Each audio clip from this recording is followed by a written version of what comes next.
We are live.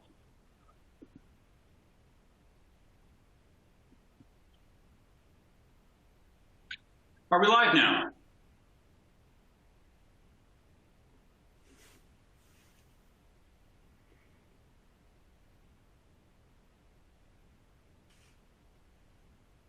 Are we live now? Can somebody give me a message? Just making sure that we're all ready to go here. Yes, we are live. Welcome, ladies and gentlemen. Thank you. Welcome, ladies and gentlemen, to webcast number 2. We are perfecting technology today with people joining us from multiple places within North America. So hopefully the feed is coming in loud and clear for everybody. We hope you enjoyed the first presentations. I might just pause a few minutes to let everybody join as everybody is continuing to roll into this particular webcast. Thank you for joining us. And for those of you that are posting messages to social media, please use hashtag #FLATS2020.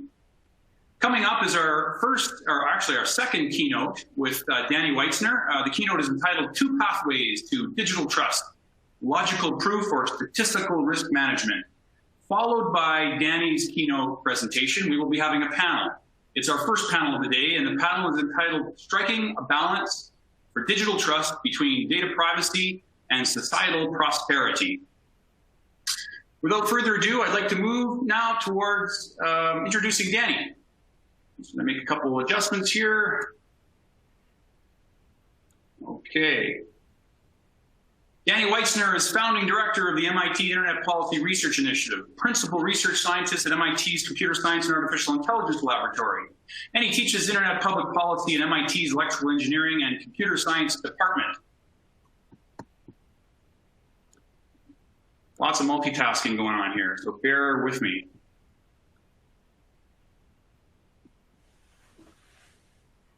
I am trying to advance the slide. Here we go. Danny was the United States Deputy Chief Technology Officer for Internet Policy in the White House, where he led initiatives on privacy, cybersecurity, copyright, and digital trade policies. During this period, he was responsible for the Obama administration's Consumer Privacy Bill of Rights and the OECD Internet Policy Making Principles. Danny has been a leader in Internet public policy from its inception, making fundamental contributions to the successful fight for strong online free expression protection in the United States Supreme Court, and for laws that control government surveillance of email and web browsing data. It's now my pleasure to welcome Danny Weitzner.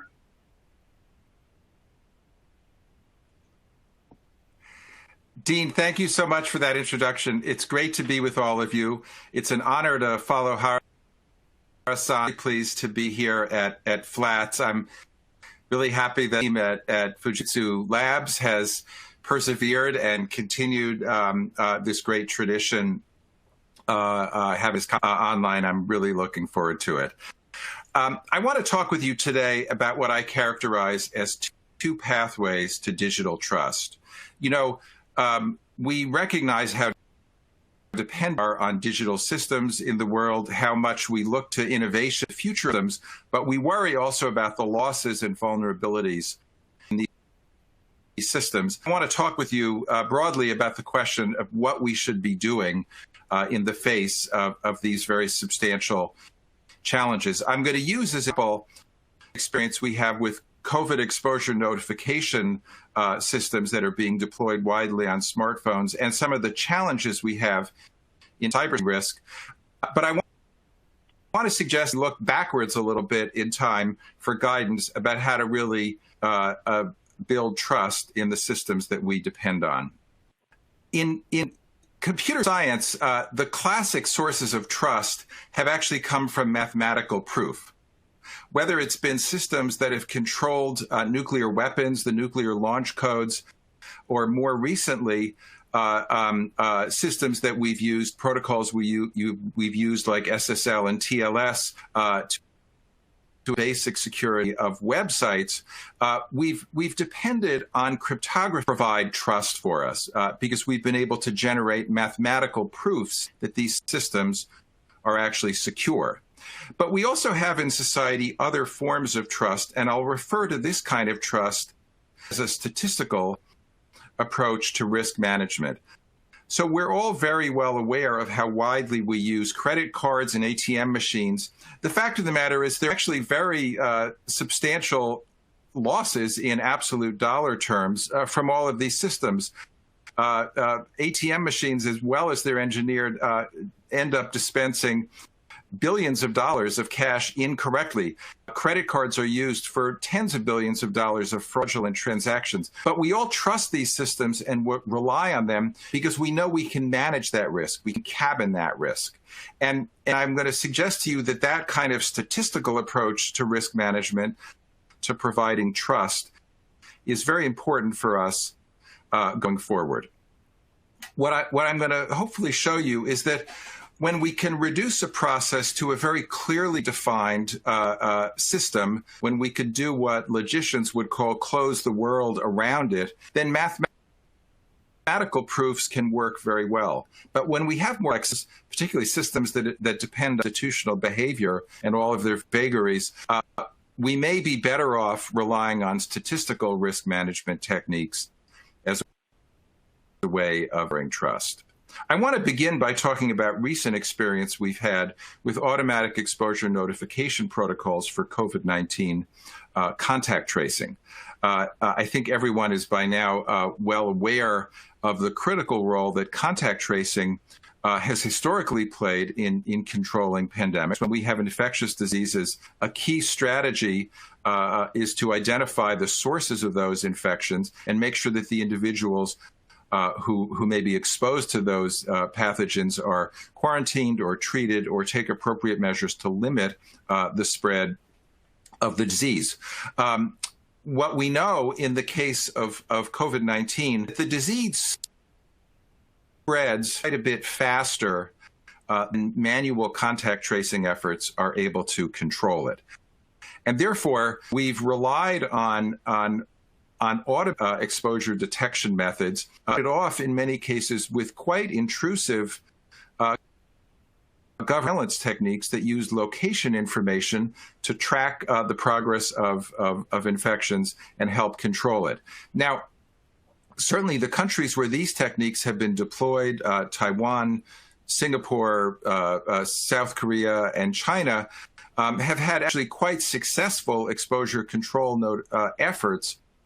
The view in the United States and other Western countries has been that this come at the price of too much government surveillance and simply wouldn't be tolerated by our societies. The result of that was that in March, right when the pandemic was beginning to spread around the world, teams from academic research centers in my lab at MIT and colleagues in Europe centered at EPFL developed two different protocols to provide exposure notification on smartphone platforms using Bluetooth low energy protocols. And we designed these protocols with very, very narrow privacy apertures. We made the exposure notification not rely on location information, only on the proximity between two individuals who might be infected. We assured that we could preserve the privacy of the infected individuals, including public health authorities. We assured that we had privacy of the people who might have come into contact with those individuals, and also we showed that we could prevent against false test results being introduced into the system. And we did all this thanks to the great work of many cryptographers, including my colleague Ron Canetti, who you'll hear from on the panel, with provable correctness. We could prove that the protocol actually satisfied these privacy requirements. Very quickly after that, days after we introduced these protocols, Apple and Google announced that they deploy these protocols, small changes on their smartphone systems. And what they did in very narrow privacy aperture that we described our protocol. I'll talk very briefly about how it works. In a nutshell, individuals who carry smartphones with this exposure notification protocol enabled all emit Bluetooth low energy signals, what we call chirps. the smartphones all keep track of the chirps that they've heard. The identifiers on these chirps rotate about every 15 minutes, so it's not possible to associate the identity of the signals with the individual. If one individual, we'll call him Bob, becomes infected, he can register his infection status with a database that includes a listing of the chirps that he's emitted within the last 14 days or whatever the period of infection is. Then Alice, who might have come into contact with him, is able to check through her app to see whether she's come into contact with any individuals who have emitted these chirps, which is a sign of infection. And as we've been able to prove every case that this protocol is quite secure. And the source of trust here really is that in the design of the protocol and the cryptographic mathematical certainty that we have as a result of the proof of its proper behavior. That's one approach to privacy. That's one approach to trust, to have this kind of provable security, this kind of provable privacy. And as of today, we have deployed on Apple and Google devices, Apple and Google operating systems in over 30 countries and in about 20 states around the U.S. And this that we hope can supplement the existing contact tracing effort that public health authorities are going to combat the infection. I want to contrast this with I'm going to suggest is a much more complex trust problem that we have in the case of cybersecurity. I think everyone is well aware that we have growing losses around the world as a result of attacks on our systems, both critical infrastructure and just regular enterprise systems. And the enterprises that run these systems that are attacked can be subject to very large costs themselves and enormous losses. Equifax pay over $500 million in a settlement. Target had to pay more than $100 million very recently. And what is perplexing about this problem of enterprise cybersecurity is we really have a hard time understanding how to invest properly in order to manage it. Here's a statement from a leading CEOs of a financial services company in the United States who has more or less said that his company will spend unlimited amounts of money in order to protect against cyber attacks. And part of that is because no one, no matter how technically well informed they are, is actually able to determine what is the right amount of money to spend to provide the degree of security. And I want to suggest that we look back at some problems, security problems, older risk problems that we have in society forward. Step back with me all the way to this, who some of you will recognize, Benjamin Franklin. He was one of the founders of the United States. And Franklin had a particular problem in this. He lived in Philadelphia. Lots of houses kept burning down to the ground. That's because they built their houses mostly with wood, and they heated them mostly with coal or with wood fires. And the result is a lot of them burnt down. Very quickly, Ben Franklin realized that what they needed was to begin with, they needed a system of volunteer companies to be able to fight fires. And beyond that, what they needed was what was actually the precursor of modern insurance companies to help individuals whose house down be able to rebuild them. This was constructed as a collaborative effort. It was called the Philadelphia Contributorship. And they had a very interesting arrangement that I think should inspire us for digital trust. They made the following arrangement. Anyone who was a homeowner in Philadelphia could pay into an insurance fund. And if they had a fire in their house that resulted in damage, the fund would cover their losses. But the homeowners had to meet certain conditions. They had to display what's called a fire mark, this item over here on the right, that indicates that they're a member of this insurance collaborative. Then they had to house in certain ways in order to minimize the risk of fires. They had to have a trap door to the roof to fight fires. They couldn't have trees in front of the house because that made it harder to fight the fires. And certain businesses couldn't fire insurance because they at least had to pay higher rates. What's important about this model is that it represents an understanding of what are the reasonable risk management techniques that have to be put in place in exchange for which one could actually get insurance. We see an example of how this is deployed in the case of automobiles, say, in more modern times. In the United States, we've seen quite a dramatic decline in fatalities of automobile deaths, and you might ask why that is. There have been times when they've actually been quite high, but they've gotten substantially better over the years. And we are able to trust in our automotive system because of a particularly kind of arrangement amongst government regulators who set rules that provide for safety, safety labs composed of engineers who study what are the safest designs for cars, and then car makers who have to follow those safety guidelines if they want to make sure that the cars they sell are actually insurable. So we have a kind of a virtuous cycle here of careful funding of what makes for safe and trustworthy operation of a system, insurers who are willing to insure against losses if those guidelines are followed, and manufacturers who look up to those standards.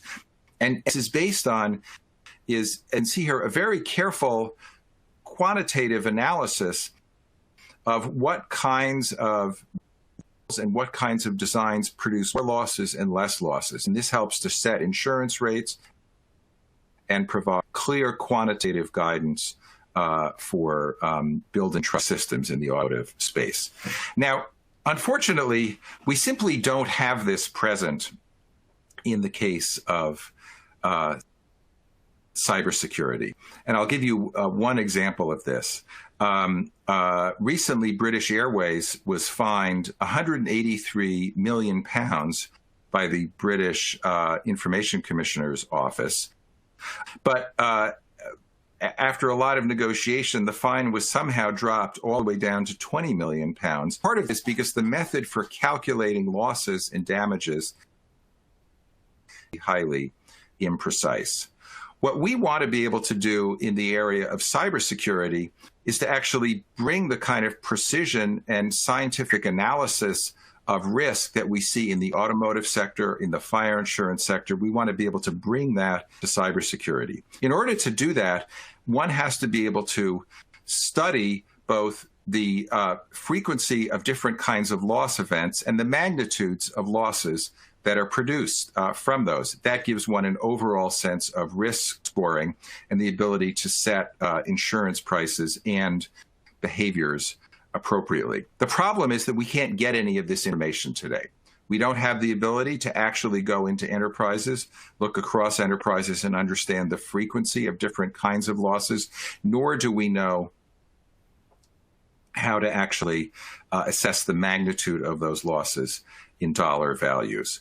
So as a result of that, we in my lab at MIT built a research approach to this question, which is called SCRAM, the Secure Cyber Measurement Platform, by which we use a set of secure computing techniques called homomorphic encryption and multi-party computation in order to enable us to gather data across a number of enterprises and make just the kinds of assessments of risk we have, for example, in the area of auto safety, but we do not have in the area of cybersecurity. In our first calculation, we brought together 6 large firms, all of whom have very good cybersecurity programs.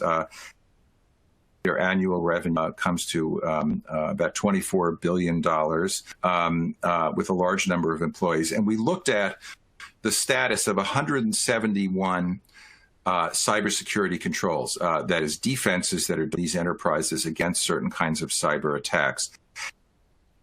And we asked the enterprises to share with us through this security platform both the control failures they experienced in data breaches and the magnitude in the case of each of one of those failures. This is something that has never been done before for being able to provide enterprises guidance on how to make sound cybersecurity investments. It's also critical for enabling insurance companies appropriate insurance and appropriate economically efficient requirements that go along with those insurance products. I'll give you just a quick example of some of our findings, and I'm offering this not so much because this is exactly what every enterprise should go out and do, but it's more to give you a picture of a different way to establish trustworthiness risk environments. We found, for example, by doing these computations, that the losses were actually heavily skewed in their distribution across a number of different control failures. That it was really a small number of cybersecurity features that were actually responsible for a large number of failures. So we looked also at the dollar value of losses across the categories, and again found that they grouped into a very small number of controls. We found at the same time that just because an enterprise felt that it had implemented a control, a particular defense, that didn't necessarily mean that it worked. That's an important thing that we have to explore more closely. As a next in this research project, we're going to be expanding participating companies so that we can more statistically reliable learn more about particular risk factors and in the end price risk in this environment more effectively. I want to leave you with the thought that we all make risk-reward calculations when we're trying to understand the trustworthiness of our environment. Coming back to the COVID-19 exposure notification protocols, there are a number of states that have deployed this system, but a number that still haven't. So they're still working that out. Data that has been collected on the deployment of exposure notification applications in Europe shows that still a relatively small proportion of the population is actually using these services. And paradoxically, we have people who seem to worry a lot about the privacy of these exposure notification systems, but yet you look as a point of comparison at Facebook, where there's been so much concern about the privacy problems that they have there, yet user growth continues to grow and grow.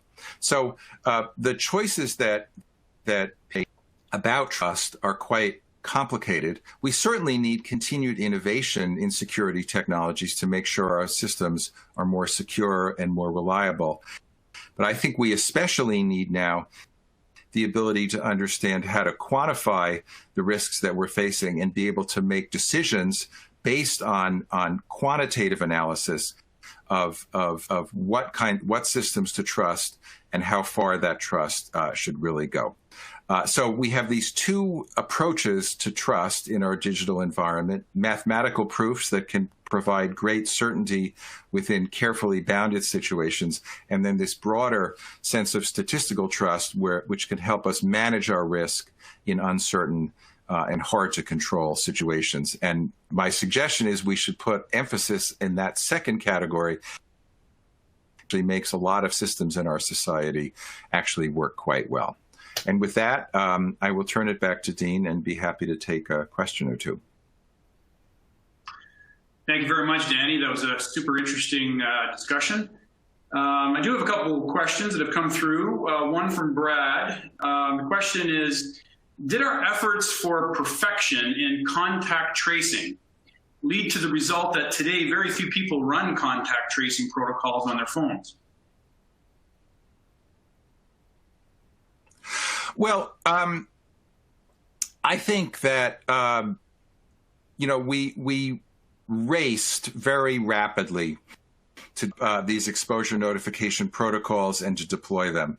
The work that we did at MIT and EPFL and around the world in developing the initial protocols, about 3 weeks. And the Apple, Google deployments down to the point where they had working APIs about a month after that. So there was this effort to work very quickly. What I would say is that I think that as best as we can tell, users are cautiously adopting these protocols, but a lot of people are still looking for evidence that they'll actually have some efficacy.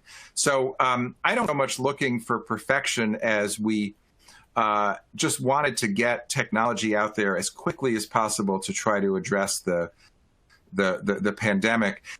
And now we have inevitably, as with almost any technology, we can think of a longer process of integrating it into our lives, into our usage styles, and make assessments about how well it's working to it along the way. So I think we're on that greater adoption, but it takes a lot more than just designing a great protocol or getting it into an operating system. You build public trust for it. Yeah, a bit of a follow-up here from Steve, Danny. Just wondering if there's any published experience yet of the Google Apple proximity contact tracing systems. Any idea? Yes, there's excellent research, and I had a link in one of my slides to some work done by Stephen Farrell and Doug Feith at Trinity College Dublin. There are colleagues in Switzerland at the University of Zurich have done excellent work, early analysis of their works. We've published several papers on the performance of the protocols themselves. So there's early work, but we're still collecting data about the user experience, about people's adoption decisions, and ultimately about the efficacy. But there is quite a bit of data, and you could look at our website, pact.mit.edu, for a lot of that research. Okay, and how about one last question here? Privacy and utility are usually portrayed to be at odds with each other. However, when societal prosperity is the utility, privacy seems to be a vital ingredient. What's your take on this?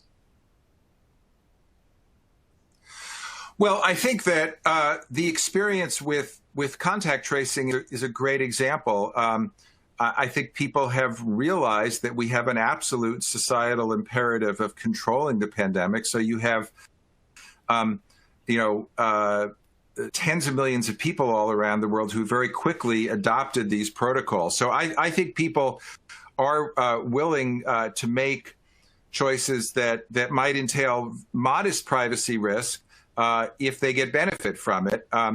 I think that it's a good thing that we have both technology designers and governments constantly looking at how to provide users confidence about privacy protection so that we can continue to do innovative things with personal data and get societal value. So I don't see these as opposed to each other. I think if we're careful about our privacy design, careful about compliance with important privacy laws, we can still get tremendous value, scientific value, commercial value out of personal data without causing too much privacy harm.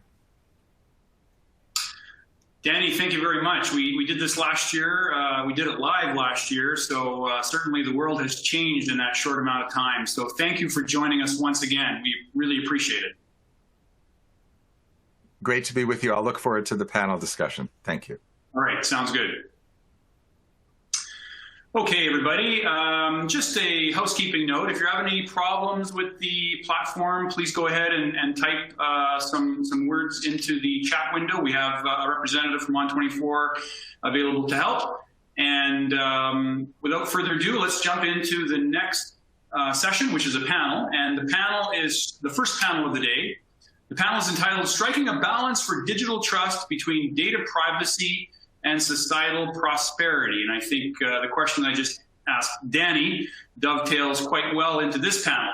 The moderator for this panel is Dr. Arnab Roy. Dr. Arnab Roy is a research manager at Fujitsu Labs of America, where he leads a global team of cryptographers and blockchain R&D experts. He holds a PhD in computer science from Stanford University, where he was a Siebel Scholar, and he obtained both a bachelor's and a master's of technology in computer science and engineering from the Indian Institute of Technology in Kharagpur. And here, he was awarded the Prime Minister of India Gold Medal and the Young Alumni Achievement Award. Arnab's core area of research is cryptography, where he's published several papers, including a best paper in AsiaCrypt. He has also contributed to the fields of quantum-inspired algorithms, machine learning, and hardware architecture, and has served as co-chair of the Big Data Security and Privacy Public Working Subgroup at the National Institute of Standards and Technology. It's my pleasure now to welcome Dr. Arnab Roy. Hi, Dean. Hello, Arnab. First off, can you hear me okay, loud and clear, and can you see me? I can see you great. Hopefully, okay, everybody great. as well. Okay. So let me start off. Good afternoon, everyone. This is Arnab Roy from Fujitsu Labs of America, and I'm delighted to introduce our panel on striking a balance for digital trust between data privacy and societal prosperity. Welcome. Before I introduce our esteemed panelists, I wanted to give you a little bit of motivation behind what our thoughts and discussions are going to be about. I wanted to talk about the evolution of digital trust that we are living through. An evolution that started from people, became enabled by institutions, and is becoming increasingly technological. Historically, trust has been established by law and reputation, driven by strong disincentives to an individual's undesirable behavior. At present, trust is also siloed to a few institutions which act as arbiters of this precious resource. This structure is problematic as we essentially depend on legal disincentives, single points of failure, and the continued good faith of monolithic entities.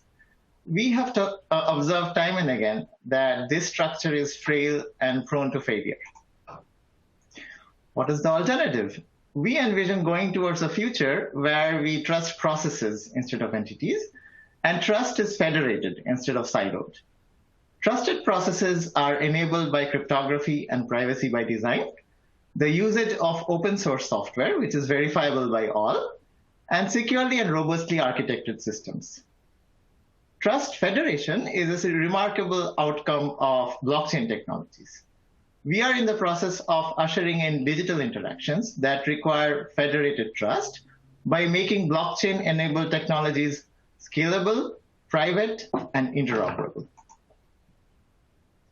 In the last few months, we have seen COVID-19 bring these facets of digital trust into sharp focus. Today, we are going to delve deeper into two specific questions.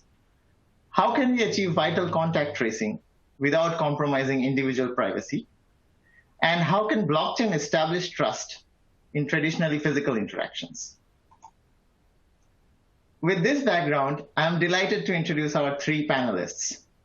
They are leaders in the industry and academia, and they are going to address these questions. We will hear from them for a few minutes each, and then transition to Q&A sessions. I'm very eager to ask them some questions, and I then invite all audience members to participate via chat. We are proud to have Dr. Shinichiro Matsuo with us. Dr. Matsuo heads blockchain research in the SIS lab at NTT Research and is also a faculty at Georgetown University. Next, we have Dr. Amit Kaushal, a faculty at Stanford Bioengineering, who is at the heart of a data-centric healthcare effort. We are excited to hear about his work with public health agencies in deploying contact tracing for COVID-19. Lastly, we are honored to have with us Professor Canetti, a cryptographer at Boston University and a fellow of the highest society of cryptographers. While his cryptography research significantly influences us at Fujitsu, He's going to talk about his pioneering work on privacy-preserving COVID tracing, as Dan alluded to. Before you thank me for leaving the floor to our distinguished panelists, a little bit about your humble moderator. At Fujitsu, I lead a talented global team of cryptography researchers and blockchain R&D experts. We at Fujitsu are at the cutting edge of enabling the future of digital trust. Our team of researchers are exploring decentralized identity, supply chain and token economy, and cross-border transactions. We are also spearheading open source blockchain technologies in the Hyperledger Consortium, which is hosted by the Linux Foundation. In particular, we co-founded two projects, Cactus and Ursa in Hyperledger. Cactus is a platform for cross-blockchain interoperability. Ursa is envisioned to be the hub for all cryptographic code in Hyperledger. We welcome your participation. With that, let us welcome our first panelist, Dr. Matsuo. Dr. Matsuo, it's over to you. Okay, can you hear me? Yes, I can hear you. Right. Okay, thank you for introduction, and it's my pleasure to be here. And my name is Shinichiro Matsuo, and I'd like to talk a little bit about that, how the COVID-19 gave us some impact on the concept of digital trust and how we can redesign that digital trust mechanism for human communication and make it sustainable. Okay, so COVID-19 implies, I think, the social distance native society. So yesterday, the level of alert of in the California states become the maximum level. I think in the most counties, and so we need to stay the social distance at any time in the physical world. From this March, so many international travel ban happened. So even immigration and giving visa is not allowed in many cases. But so we need to have better global collaboration because we need to have strong supply chain for the mask or many kind of things to make this society healthy. But we are forced to do that all other business and personal process done in the cyberspace. For example, this kind of web conferences or web meeting, and even for the web or Zoom drinking parties. So this is a good tools that internet is play a big role to support our everyday business and everyday life. And so in Japan, I heard that in Japan, so Japanese government giving up that using hanko, this is stamp, in their business process, but we need to execute many contracts and over the internet. And the most difficult things for us is holding consensus. Formerly, so we had that kind of consensus by physical contact, but so we need to have the consensus by physically distributed parties. Election is one of the biggest example of that. And I would like to reconsider that proof of work. So it is related to that trust over the internet and in our life. And also, I would like to raise the word of online proof of work and offline proof of work. So online proof of work is a proof of work for Bitcoin. So the Bitcoin, the security of the Bitcoin is based on the many kind of aspects, but one of the major invention of the Bitcoin is introducing proof of work. Originally, proof of work is introduced to prevent the DOS attack or something, but so proof of work is the main source of the security of the Bitcoin. And the transaction, Bitcoin provides a transaction in cyberspace, only in the cyberspace, and it is based on the computationally verifiable ledger. But that's the security of that computationally verifiable ledger is based on the tons of calculation of the hash function. So this is proof of work, and I call it online proof of work. So that tons of and a bunch of calculation of hash function provide a waste of huge electricity of CO2. But so based on that, so huge waste of electricity of CO2, this is online proof of work. It can provide the security of the blockchain itself, and don't trust but verify. So this is so one selling word of Bitcoin. So anyone can verify all transaction, all history of all transaction by using only mathematics. So we can provide that online trust based on the online proof of work. But so before Bitcoin, we already have that another types of proof of work. This is offline proof of work. We are doing many transactions in physical space, for example, giving cash or something, or having contract or so many kind of things happen offline manner. And when we try to do the business physically, so we are trying to create many slide decks or doing the business trip to have meetings, so holding some parties to have social connection. And this is so the way of the building trust by physical communication. And this is some kind of the offline proof of work. So we are consuming many electricity, CO2, or so we are taking airplane to go United States or Japan to hold a meeting. So this is a tons of waste of CO2 and time or electricity. So even before the Bitcoin, we waste amount of electricity CO2 as for the offline proof of work. And we are now so the phase of transferring that offline proof of work to online proof of work for online data trust. But so one major question is, can we expand the use case of the online proof of work, online trust, and make that kind of things sustainable? This is the main question. So thanks to that, the internet provides that so global network, not international, this is a global network. No nation can stop that the internet communication. So there's no single point of failure in the communication of the internet, and we can enjoy that end-to-end data transmission. This is a source of permissionless innovation. That's a good thing. And we have that so many algorithms and protocols for encryption and authentication for data transmission. That's a good thing. Thanks to the internet, we can manage that kind of online event. But so we don't have enough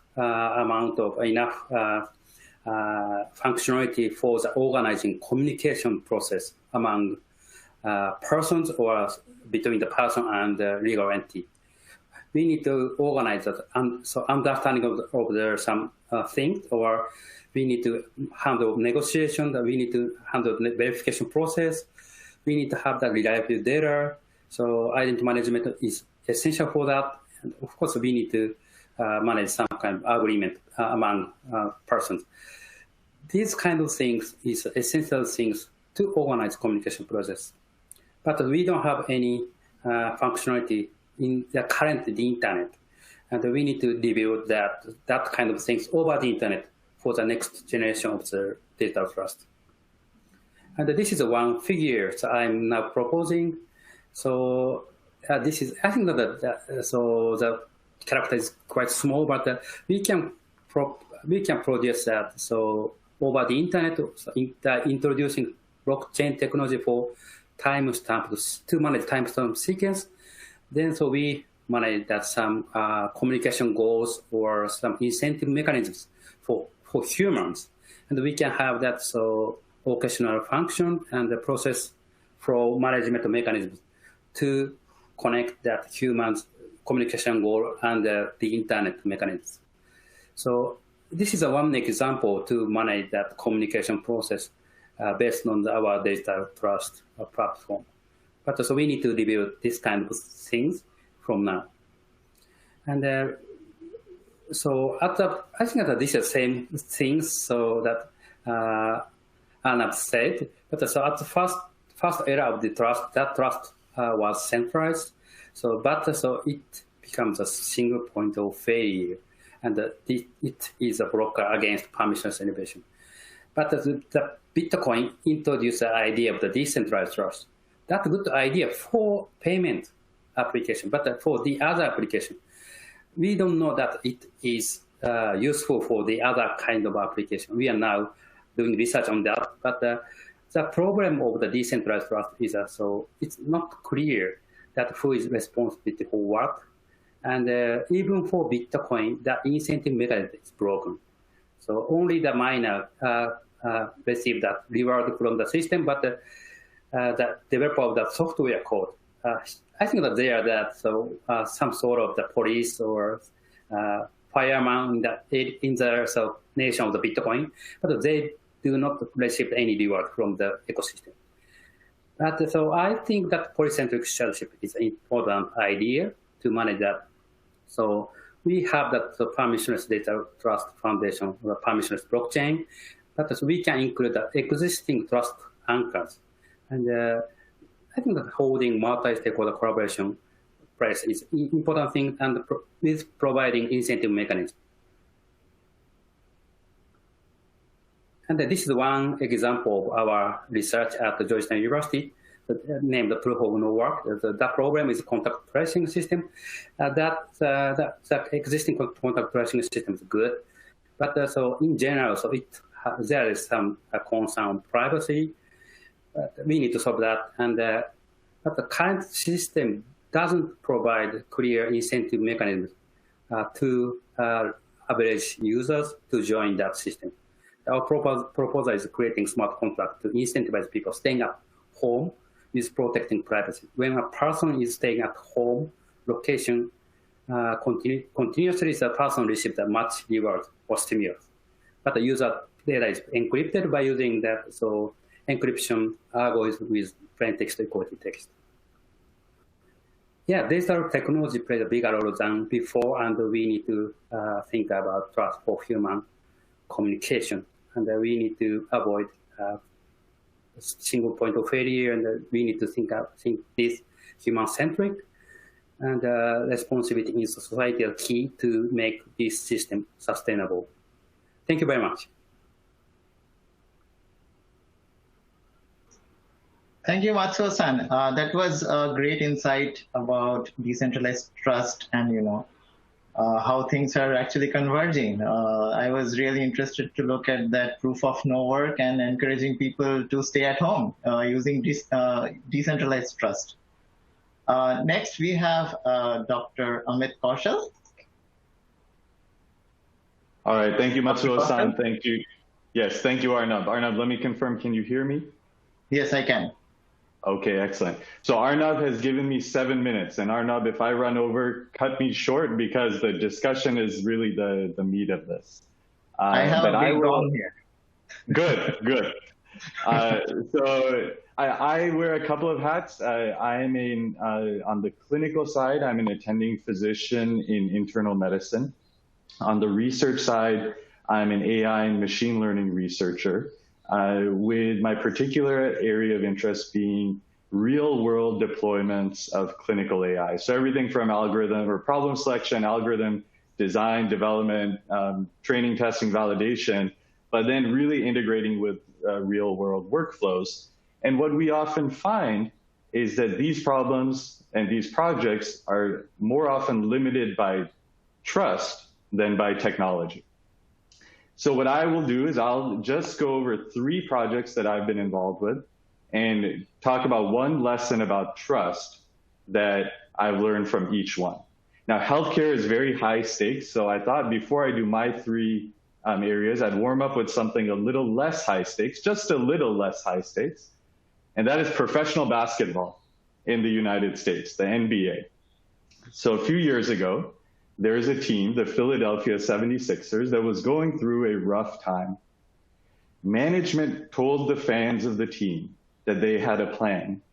And the phrase that they used was, trust the process. We've all been there, I'm sure. We've had managers say, we know what we're doing, just trust the process.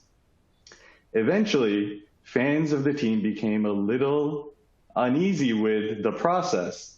So the star player of the team took matters into his own hands and said, I'm now renaming myself. My nickname is the process. So every time you hear trust the process, you trust me. And the implication of this is that processes can be trustworthy. And for many high-stakes applications, a trustworthy process is necessary. But if we're deploying in the real world, a trustworthy process is often not sufficient. And whether you like it or not, trust often revolves around people in the end to achieve overall trust. So here are lessons from 3 high-stakes, high-trust healthcare applications. So one initiative I'm involved with at Stanford is end intelligence in the hospital setting. The problem here is, can we use computer vision to improve clinical care delivery? And from a technical perspective, we can. We can algorithmically detect, for example, whether members of the care team are performing hand hygiene, washing their hands before entering the room to protect spread of pathogens. We can identify the nature and quality of different types of clinical care delivered. When we went to deploy early versions of this technology, though, trust came up over and over. And the lesson from this deployment, trust means different things to different stakeholders. In this example, for computer scientists and algorithm developers, trust meant, do we trust the algorithm? How reliable is the algorithm? What is false positives, false negatives, AUC, those technical metrics? For patients, their trust was, is my privacy preserved? How is this data being handled? Who is going to see it? And for staff of the hospitals, will this data be used to impact my performance review? If a surveillance system detects that I didn't wash my hands, can I be fired? So trust means different things to different stakeholders. And one thing we've learned is to think very broadly about possible stakeholders, identify them early, and involve them in the process as early as possible. The second project is contact tracing for COVID-19. You've already heard and will hear more about Bluetooth-based privacy-preserving applications. And back in March, I was actually led a small group at Stanford that interfaced with a local public health department to propose a similar Bluetooth-based protocol. So many groups around the country were converging on this privacy-preserving approach. Our contacts at the public health department agreed. We had a plan for pilot deployment. I had grant funding lined up. And then they pulled the plug. Management at the public health department. They said, we do not wish to proceed with Bluetooth-based tracing at this time because of questions of public trust. And never, notably, was there any doubt about trust in the privacy-preserving nature of the algorithm. But our particular public health partner said, we're going to be asking the public to do a lot of different things.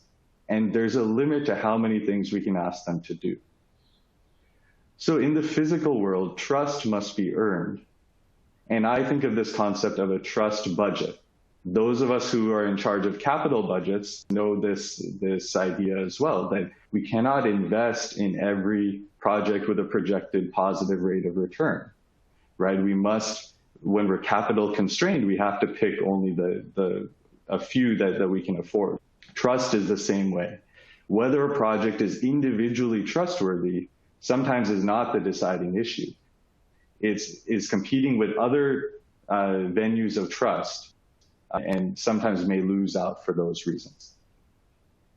And finally, this is a project that we recently published in JAMA, the Journal of the American Medical Association, in September of this year, looking at data deserts in biomedical AI. So we asked the question, when US patient data is used for biomedical AI studies, where does that data come from? And we looked at many different disciplines, radiology, ophthalmology, dermatology, 6 disciplines in total. And this is what the map looks like. For most applications, at least in the literature of clinical AI, data comes only primarily from California, New York, and Massachusetts. Large portions of the country are excluded from data used to train AI models. And we know that AI algorithms don't work as well for populations underrepresented in the training data. Biased data sets can lead to biased algorithms. And even at a more fundamental level, without access to data from certain parts of the country, we will not even deploy a research bandwidth to study those problems because we don't have examples of the problems those people are facing. The lesson, though, is that from the reaction to this work, was a lesson to say, let's shut down AI and machine learning research? No, paradoxically, it's the opposite. And that questioning the trustworthiness of our own technologies, paradoxically, is one way to build trust. It's when people are marketing that, yes, this is 100% trustworthy and we're sure that you should be worried. But folks are questioning what they're doing, that is usually, or can be a good sign. So I'll stop there and look forward to further discussion in the panel. And thank you, everyone. Great. Thanks, Amit. That was very insightful. We came across perspectives that we as technologists, cryptographers do not usually come across, which is the human element of trust, like how trust is perceived by people. And those are the places that cryptographers should look at in order to formalize things. So thanks for your perspective. Next, we have a cryptographer, Professor Ran Canetti. Thank you. Ran, welcome. Yeah, thank you very much. Can you hear me? Yes, I can hear you. Oh, great. Okay.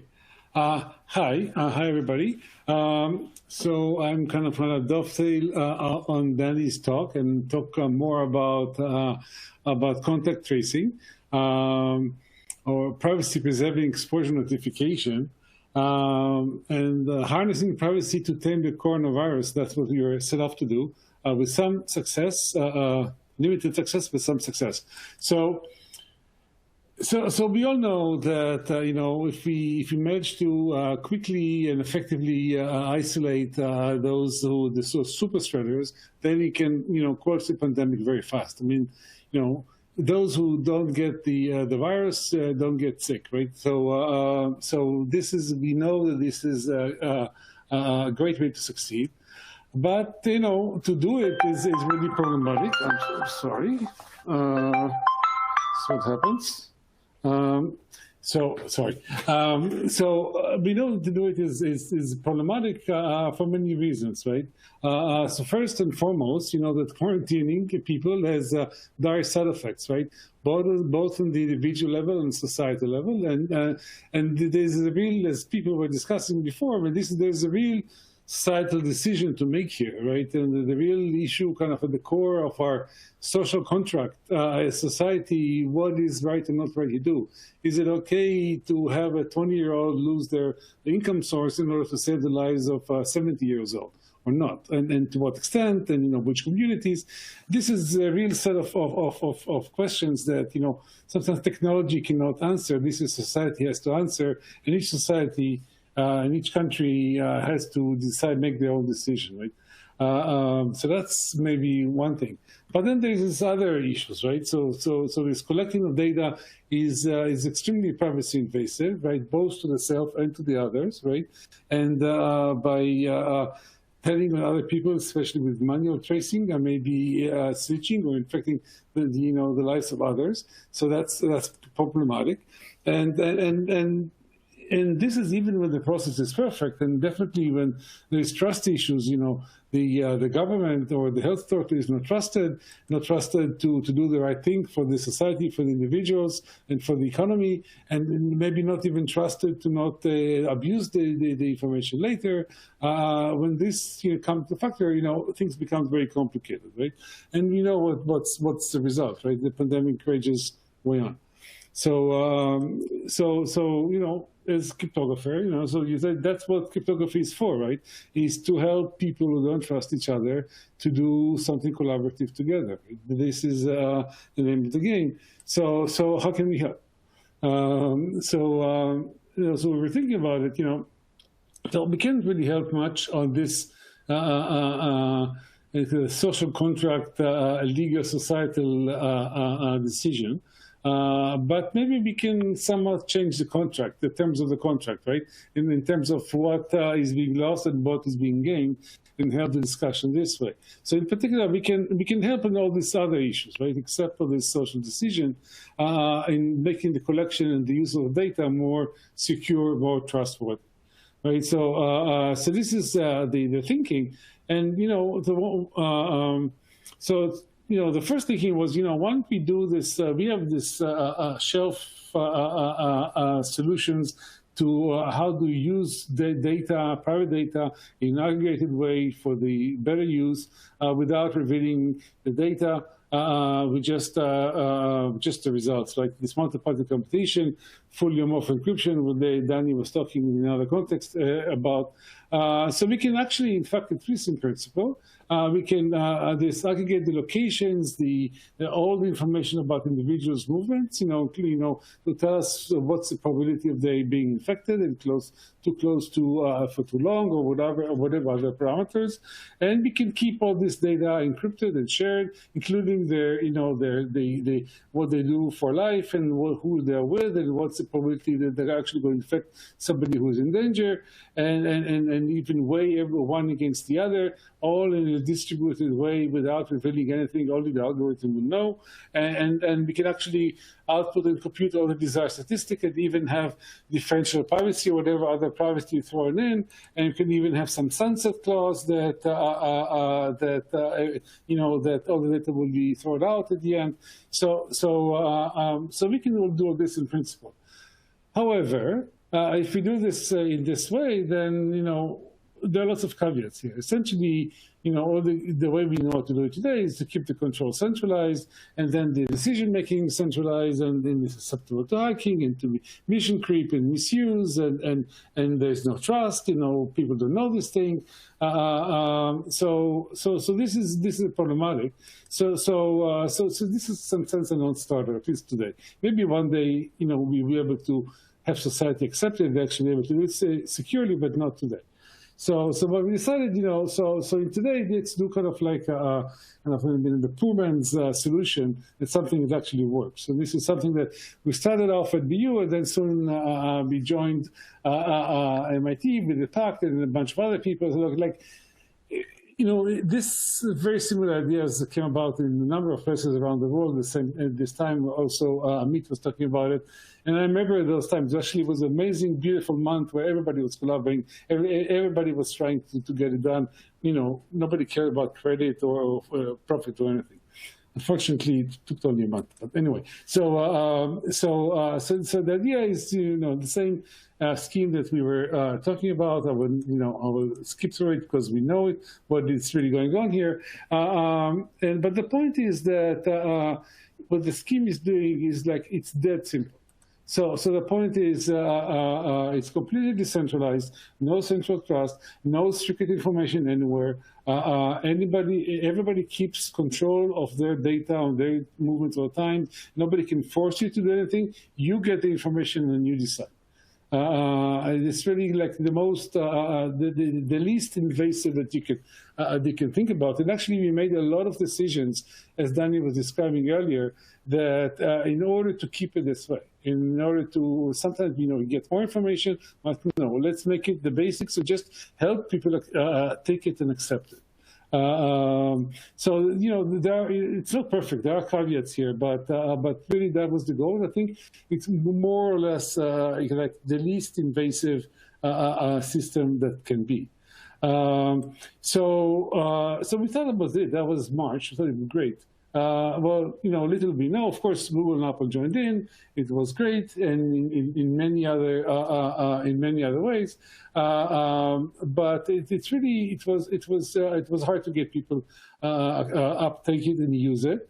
And there are many issues about implementation which actually make a big difference, even though you don't want them to.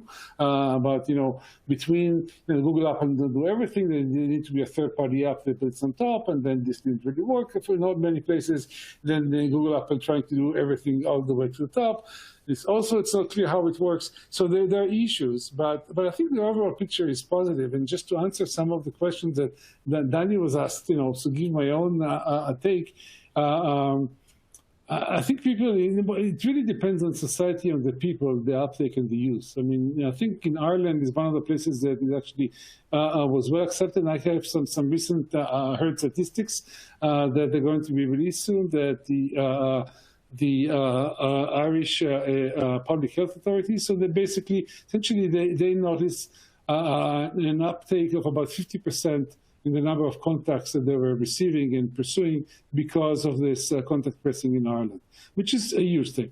So that's to say, people were asking if there are any studies. So it's hard to make, randomized control studies of contact tracing in this pandemic. But in some sense, this is the closest that we have to such a general statement or study. So it is being helpful and used, but it really depends on the society and the culture.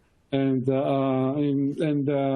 unfortunately, in the U.S., it's an issue. But I may have many more things to say about here, but I think I'm out of time. So that's it. Thanks, Ran. Oh yeah. Great talk. So you have been one of the foundational producers of theory in cryptography, and that's what we usually know you as. But it's inspiring to see that you're bringing your knowledge and expertise to this very human problem. So thank you for enlightening us on that. Yeah. Yeah, it's you sit at home and you're stuck and you've got something to do, right? Right. That's a mild way of putting it, but yeah. Thanks to all the panelists for their great talks. Now we'll move on to the Q&A portion of our panel. So please, it's my request to the audience that please feel free to post your questions on the chat, and we'll try to address as many of them as possible.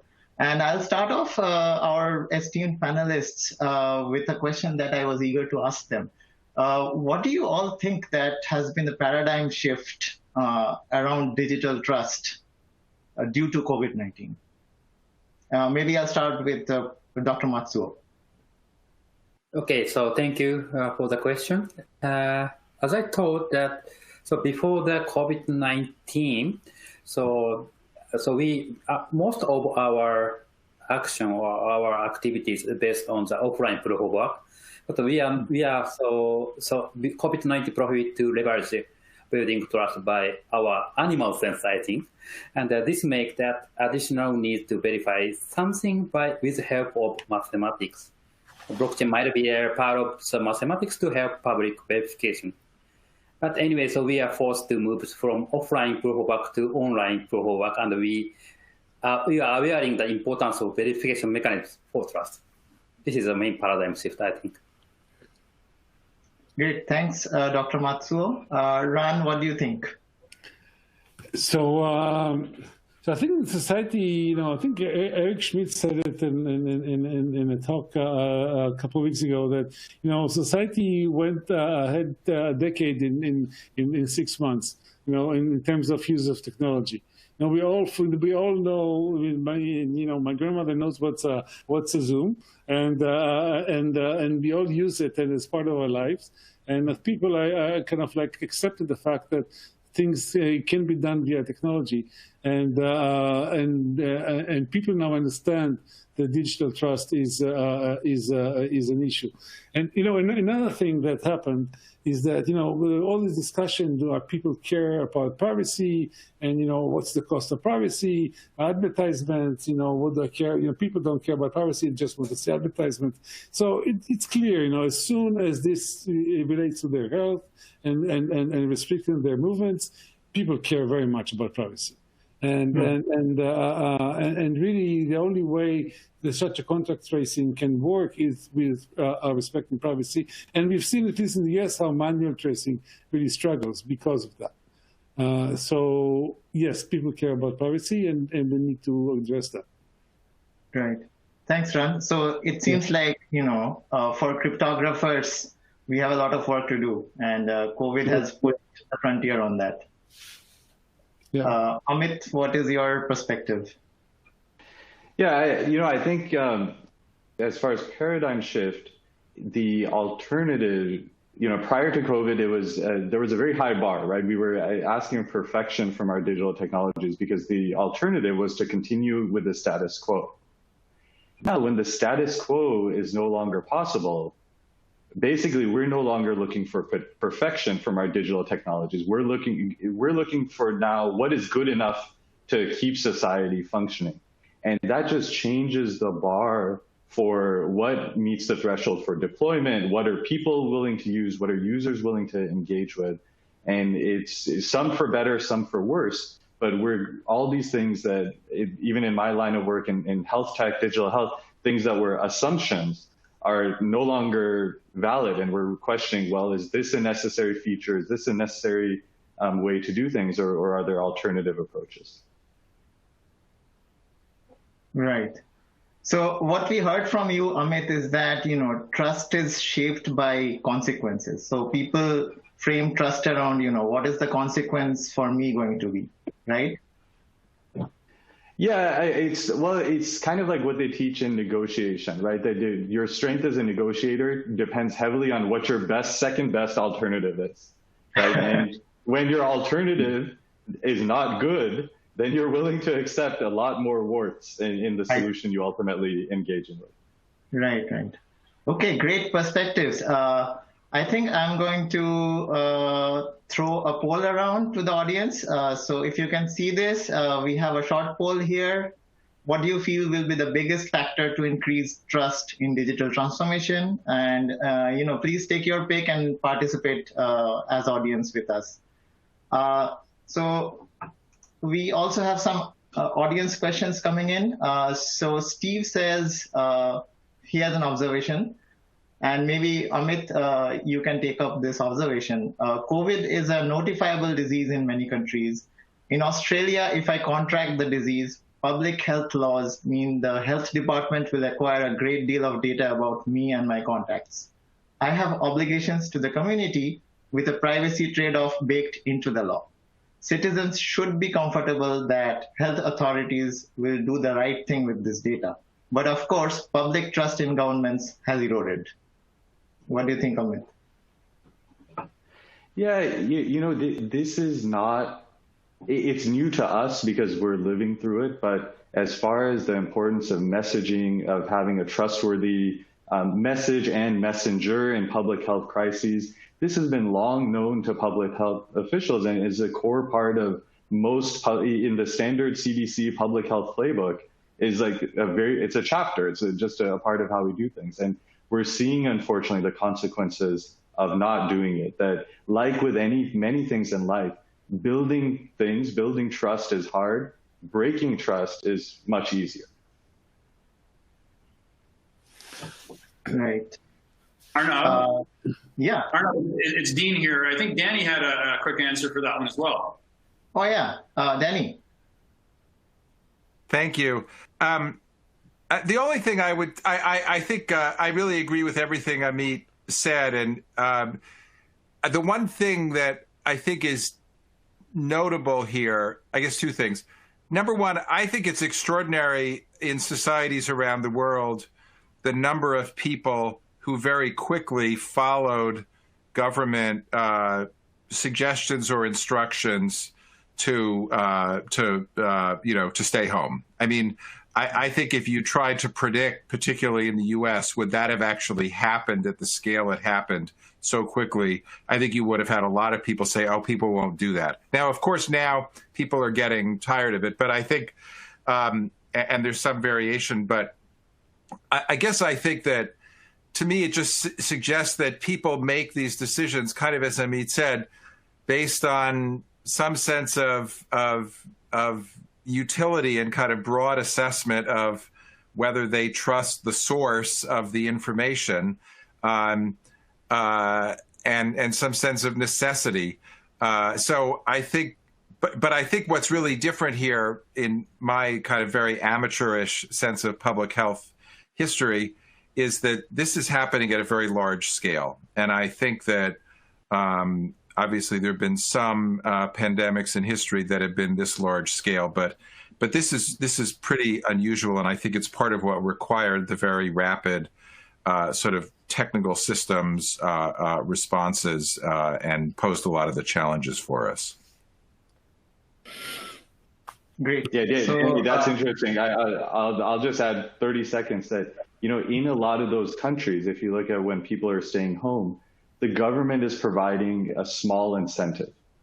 And you can argue, is it that and people are following orders because that incentive makes them economically whole, a hotel room or $30 a day or whatever it is? Or is it just the fact of offering an incentive creates this empathetic bond to say, we understand we're imposing hardship on you, and this is our token of acknowledgement and appreciation for your sacrifice? And is that driving a lot of the compliance with those recommendations? I don't know. Yeah, that's such a great point, Amit. So, so trust and empathy go together, if I'm hearing you correctly. Yeah, so, and also this is the reason why I talked about the incentive mechanism in my presentation. Going back to the original keynote presentation by Daniel. So Daniel told about that, so collaboration among that, so automobile companies, insurance company, and the government. So these three parties creating some good incentive mechanism. This is a good thing to design incentive mechanism for the safety against the accident. And yeah, this is a reason why the blockchain or smart contract might be a good solution for this problem. So this is a programmable ledger, and this is a new style of accounting system and a bookkeeping system. We can introduce some idea of the insurance inside that. So our contact tracing system, we can merge this contact tracing and new types of insurance product. And of course, that we can have some dynamic calculation of the stimulus. So this kind of design of new incentive mechanism based on smart contract could be that good suggestion to create that trust. Of course, we can introduce some privacy enhancing technology for the data over the blockchain network. This is my suggestion. Right. So it's always amazing how blockchain, brings together these worlds of rational incentives and privacy and trust together. So, we are looking forward to the future of blockchain. So. I wanted to maybe add another comment or question. Maybe can panelists ask question? But of the role of law in here, right? And so I think the technology can help, and acquiring public trust in technology is important, and it's not easy. But I think it sounds to me again as completely in amateur law that law can help, right? And laws can hurt and they can help. Like for instance, we know that at least in the U.S. all the data that is collected by contact tracers is not protected by anything, not by HIPAA, not by anything, as far as I know, right? And in fact, I know that things that could in fact did happen that were even subpoenas by ICE or something, right? So this is really something that creates trust, and maybe law can help to protect this data, or to create data silos, or for specific reasons, or whatever, just like to be more nimble to the use of data here. To what extent do we think, Danny is the legal expert here. Ron, it's a really interesting question. It's funny that you brought it up, not me, but yes, that's good. The one thing I'd say about the state of the law, at least in the U.S., and Amit knows this, we've always had a decentralized, state-centered public health system in the U.S. The CDC is kind of there for broad guidance, but the rubber hits the road, as it were, in one state after another. And I don't know, it might be that we have to think a little bit about whether that's still working, because the answer to the question of legal protection of public health data varies dramatically from one state to another. Massachusetts, for example, has very strong confidentiality protections. Contact tracing information is protected. You can't give it to law enforcement. ICE can't get it. But other states have different rules. And it may be that, I like some variation in state laws, but it may be that we need national standards to provide people more certainty. Thanks, Danny, for being our fourth panelist. I could go on chatting with you guys for hours. That's what I would do, on a different day, given that it's COVID and I'm at home. But it seems like, time is, we are up on time. And thank you so much for participating. This panel had a great mix of expertise, and we, your collective wisdom enlightened a lot of us, at least me to a large extent.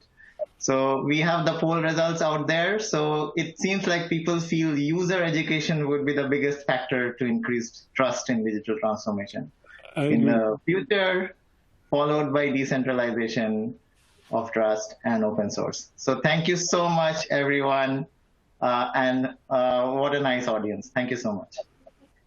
Thank you very much. Yeah. Thank you. Thank you. Bye-bye. Bye. Dean, take it away. Thank you, Arnab. That was a great discussion. And I just ask our producer to switch the cameras. Perfect. Arnab, that was a great discussion. We really appreciate it. I'm reminded of a quick story when we were preparing for this. I think there was a very insightful comment made regarding, do you trust institutions or do you trust processes? And I want to come back to that analogy. When the internet was blowing up in the late 90s, early 2000s, and those of us were going to pull out our credit cards to buy things online, it was a dubious scenario until we started to see that VeriSign secure payment logo at the bottom of the screen, and suddenly that just gave us all a sense of trust. So I think there's an analogy there that we can learn from in regards to how we're moving forward in this new normal. So thank you, Arnab, and thank you to our panel. That was a wonderful discussion. We are now at a break time. We're going to have a 5-minute break, and I will ask everybody, if you are joining the next webcast, and we hope you are, the click button the pop-up button should show up at the bottom of your screen immediately at the end of this webcast. And of course, if it doesn't, please just refer to the original URL that you used to join the session and pick the appropriate webcast. We're moving into webcast number 3. Coming up after the break, we've got how not to destroy the world with AI. How's that for a title?